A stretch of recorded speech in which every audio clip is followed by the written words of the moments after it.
Infinity.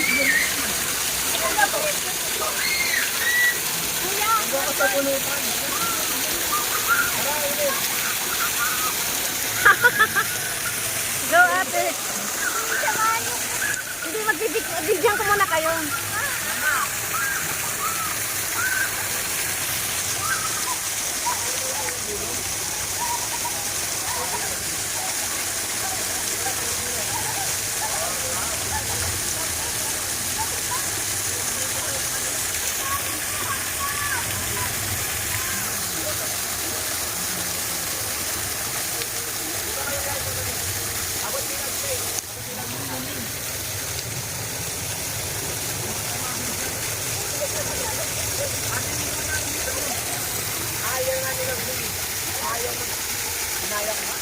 Mga niga. Doon ka.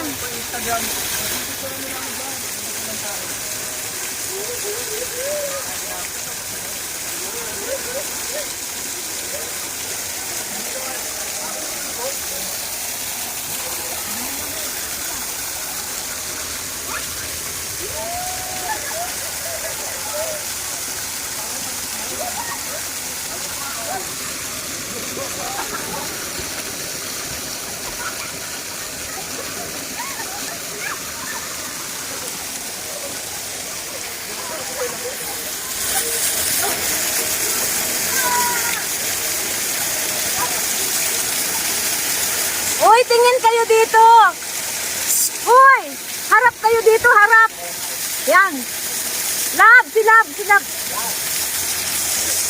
Yan. 1, 1, 2, 3. Isa pa.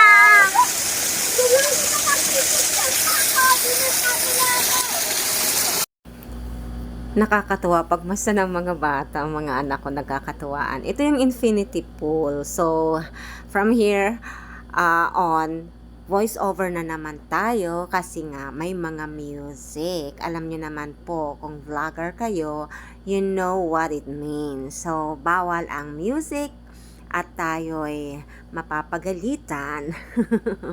So, ayan, voice over na lang. Pero ang ganda, oh, diba? Tingnan nyo yung falls. Falls ng pool mismo. And then after sa infinity pool, pumunta kami ng ano ba ito? Mermaid pool. And dito kami nagkatuwaan talaga ng husto. Ayan, no. Solo namin more or less, no, not more or less. Solo namin basically yung mga pools. Kunti lang ang nag-book that time. Kaya halos kami lang ang gumamit and blessed kami kasi alam niyo naman pag kami lang, hindi parang nirent namin ng buo sa amin. Ayan ang bebe ko. Ayan, nagpapakit na naman yan. Feeling mo dalaga na, marimar na, maliit. Ayan, no. So, ito nga po pala sa pool na ito, sa mermaid pool, ay maligamgam ang tubig. Hindi kayo lalamigin kung kahit pa nagkataong taglamig, maligamgam dito. And meron pa yatang isa, yung pinakang malaking pool, parang, hindi, malamig doon. Ito lang talaga yung maligamgam. Mayroon siyang slide. Ayan, nakita niyo yung kuya ko, umakyat siya. Nag-enjoy sila dyan ng ate Faith ko sa kaka-slide. Once lang ako nakapag-slide dito kasi doon ako sa isang pool talaga nag-slide. Nabanggit ko sa mga una kong vlog, sa mga naunang part nitong video na may 5 pools or 6 yata yon. Basta ganun siya, hindi siya bababa ng 5. And mai-enjoy nyo lahat. So, isa ito na tatlo sila sa na-enjoyan ko. Yung isa yung sa kiddie pool, sinamahan ko yung anak ko doon, yung nagsiswing kami. Sa isang video, makakasama yun doon. So, ayan, picture-picture kami, taking advantage of the opportunity. And inikot-ikot ko muna yung camera para nakikita yung paligid. Very romantic, very serene, tranquil. Diba? Para kang ang ganda. So, marirelax ka talaga pag nag-staycation kayo. And lalo pa parang solo namin yung pool, kami-kami lang. So ito sa mermaid pool, yung katabi niya, parang extension pool niya, pero separate pa rin siya. Hindi ko alam kung anong tawag sa pool na yun, pero parang extension siya nito. Ayan, yan, sa kapila, ayan yung may umbrella, kabote. Pero hindi kami lumangoy doon, dito lang kami. Ayan, nakita nyo, dito sila naglaro-laro, naghaharutan, nagbibiruan, alam nyo yun. Ayan na, dito sila patagalan ng hininga sa ilalim ng tubig, dito sila nag-aaral mag-floating. Though marunong ako lumangoy, hindi, yung mga anak ko hindi sila gaano parang natuto kasi hindi sila laging probinsya tulad ko eh. Ayan, oh. So, laging nauunang umahon si Love kasi hindi siya sanay nang nagsisisid sa ilalim. Bumabalik siya agad. Yung ate ko naman, na napakahinhin, na maganda, laging nasa tabi ng pool. Kailangan pang sunduin siya ni kuya para makagitna siya. Ganon siya. Kaya niya mag-enjoy mag-isa, mag-paddle-paddle lang ng kamay niya sa tabi ng pool. Ay naman si Hope, yung nasa kaliwa, yung sa dulo na nagsasariling nag-aaral siya maglangoy, mag-floating. Wala, eventually matututo rin silang lahat. Hindi pa kasi sila napunta sa talagang malalim, takot sila eh. Kasi alam niyo yun sa paglalangoy, matututo ka talagang bigla. Pag bigla kang napunta sa malalim at wala kang ibang choice kundi lumangoy, pilitin na iligtas mo yung sarili mo. Pilitin mong lumutang ka at tawag nito, yung gagawa ka ng stroke to keep yourself afloat and breathing. So, kasi kung hindi ka gagalaw, lulubog ka. Ayun yun. Sa akin, nung nasa probinsya ako, doon ako natuto bigla akong tinapon ng kuya ko sa malalim. Ayun, talagang survival dating ko. Sipa-sipa, padyak-padyak ng kamay. Hanggang sa natuto ako. Ayun. Minsan yung pag-aaral ng paglalangoy, parang tawag nito, it's nagkataon or dahil kailangan. Yun. Ganun kasi sa probinsya. Pero hindi ko ina-advise na gawin nyo yun sa iba. Kasi what if hindi niya kaya na matutong lumangoy sa malalim at hindi ka gaanong marunong lumangoy or malaki yung tinulak mo or mahina yung katawan mo, hindi siya kakayanin, hindi mo siya maliligtas. Kaya hindi ko ina-advise na gawin yung ginawa sa akin noon na tinapon sa malalim na part ng ilog para lumangoy.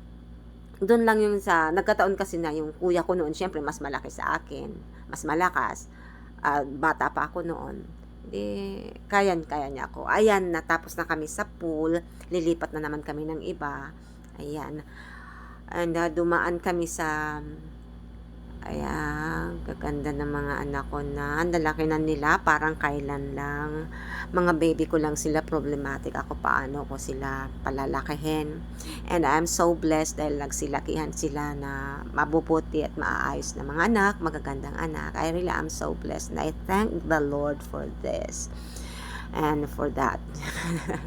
Ayan, no? Halos magkakasing height na sila. Pare-parehas na silang dalaga at binata. Yung bunso ko is 15 years old, going 16. So, dalaga na. And yung babae ko, sumunod sa kuya ko, 18. And yung bunso ko, yung sumunod na lalaki si Hope, that's 17. So, they are 18, 17, 16, yung tatlo. And yung panganay ko, he's 24 years old right now. So, medyo malayo yung pagitan nila. Pero napaka-caring niyang kuya. Mahal na mahal niya yung kanyang mga kapatid. Sobra siya mag-protect. Nakita niyo naman. Siya ang breadwinner namin and mahal na mahal siya ng mga kapatid niya. Mahal na mahal niya yung mga kapatid niya. Napaka-bless ko talaga. Thank you, Lord. Bakit gan kayo? Kasi hindi lahat ng anak ay katulad ni Keiko. Kuya, bakit gan kayo?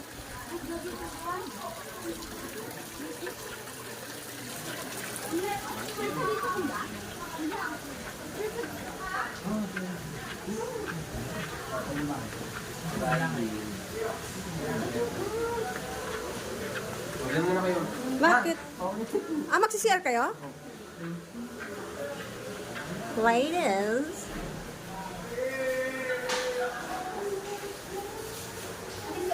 Oh, okay. Oo.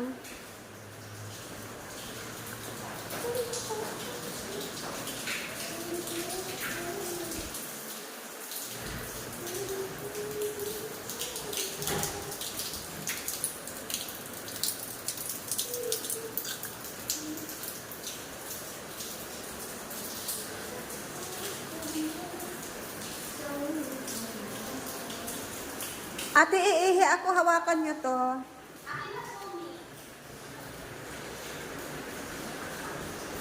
Yan, binatyan niyo pa. Pagkatapos naming mag-CR ay pumunta pa kami sa isang pool and then bumalik na kami sa aming suite or room. And ito nga po pala yung overlooking view sa balcony. Ayan, ang ganda, di ba?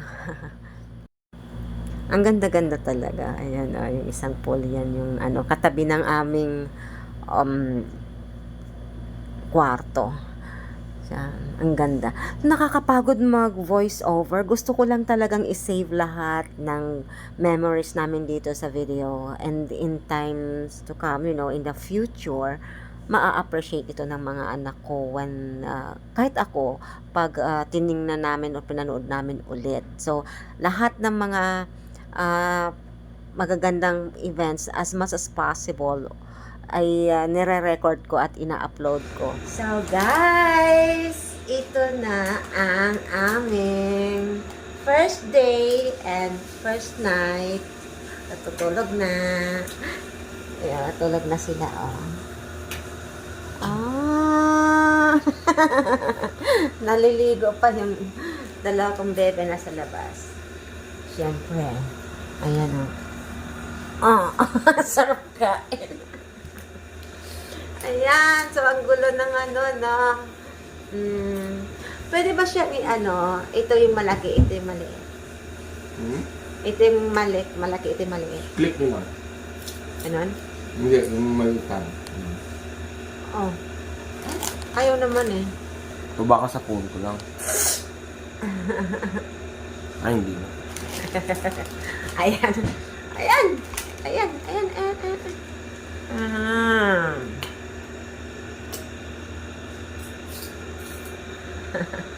Good night na. Good night na.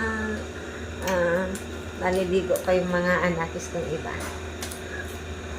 Ayan. The end of our first day. So, tulugan na. It's so nice. We're so blessed. Thank you, Lord, na nakapag-staycation kami ulit this year.